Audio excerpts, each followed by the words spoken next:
Hello everyone, my name is Martin Stefanko and I work as a software engineer at Red Hat.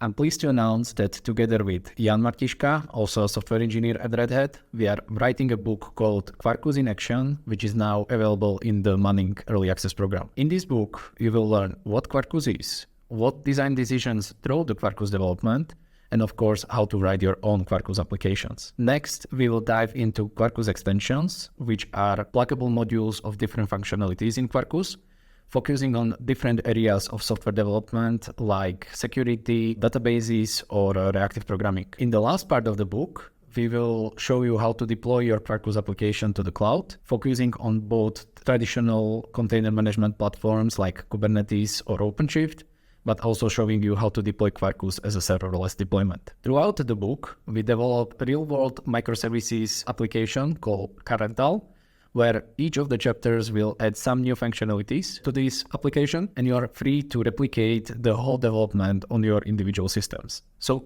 if you are interested in learning Quarkus, feel free to grab your copy of Quarkus in Action right now at Manning.